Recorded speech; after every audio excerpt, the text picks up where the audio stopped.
Nagsimula na nga kami sa paggawa netong dream kubo na to. Maibay taya. Sabi sa'yo pre, papaldo pag hubad na eh.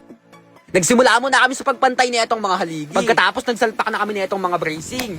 Pagkatapos sa kaliwa, dito naman sa kanan. Pagkatapos dito naman sa likodan. Pre, ito na yung kanalabasan. Unti-unti na nga nagkakaitsura itong kubo na ito. Kaya nagsimula na agad kami sa pagpantay nitong mga haligi. Wala pa talaga kaming idea kung anong kalalabasan nito. Kaya nagtuloy-tuloy lang kami sa pagpako nitong mga kahoy. Ito na lang kasi yung kulang para sa pangalawang plano.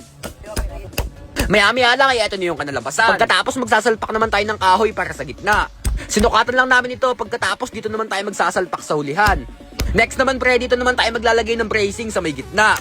Kung makikita niyo pre, nasa kalahati na tayo nitong kubo na ito. Kaya nagsimula na agad kami sa pagluto nitong uulamin namin. Pre, ito na ulamin namin para mamaya dahil may matindi pa kami laban. Napakalupit kasi nung adventure natin mamaya. Dahil pupuntahan namin yung pinakamahiwagang bati. Kaya kailangan nakahanda na yung katawan natin. Para mamaya may lakas tayo. Maibay taya. Unang salta pa nga lang namin, may nag-welcome na kagad sa amin. At pag mga ganito, magandang pangitain to. At sa mga gusto ng libreng pan-deposit dyan pre, mag-register lang kayo dyan sa link na nasa comment section. Tapos diretso PM na kayo, isama nyo na yung Gcash nyo saka yung pangalan. Isama nyo yung pangalan ng Gcash nyo pre ha. Pag wala yung pangalan, di ko kayo sesendan, bala kayo. Palduhin nyo yan pre ha, bagong-bago lang yan, kakalabas lang nan. Sabi sa'yo pre, papaldo pag hubad na eh. Talagang hindi nga kami nabigo dito sa pinuntahan namin. Dahil kung makikita nyo pre, napaka-solid talaga na itong mga nakikita namin. Pero hindi lang naman talaga ito yung pakay namin dito. Nagkakataon lang talaga pre na nagsisilabasan tong mga to. Oh, D0 boy, ganda.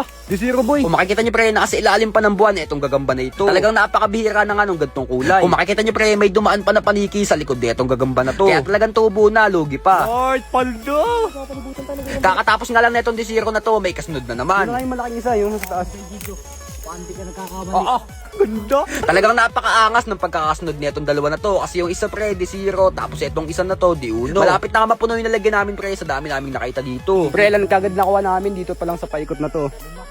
Nakalima kagad kami tapos sobrang ano pa, sa solid. Bali, eto yung D1 na yun pre. Kung makikita nyo, napakaganda talaga ng size na. Kumbaga sa kotse, sporty talaga. Talagang napakaswerte nga namin dahil nakapasok kami sa gubat na to. Pero malas pa din pala kami kasi nga pre, di pa namin nakikita yung hinahanap namin. Pre, hindi kami titigil hanggat di kami nakakita ng kulay pula na milonis. At sa paglakbay namin, di namin namamalayan, malapit na pala kami sa hinahanap namin. Pre, wag nga kayo maingay. Pre, pakinggan nyo yung agos ng tubig, oh. Tayo. Ito yung bungad lang. Ay, naagos yan, di ba? Sabi sa inyo eh. May nalagaslas kayo na pang tubig. Bago nga kami nakapasok dito sa may batis, may humarang pa sa aming gagamba. Oh, laki, ganda.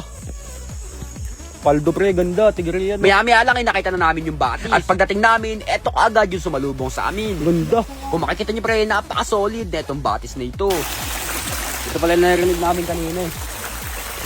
Napakalamig nga ng tubig dito pre, tapos napakaaliwalas. Idol. Lamig ng tubig. Lamig nga boy. Talagang napakasulit na itong napuntahan namin. Kaso nga lang pre, minalas kami pa uwi. Kasi kung makikita nyo pre, naligaw kami. Saan galing?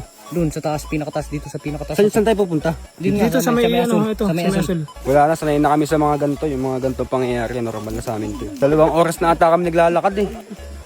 Ini-enjoy lang namin.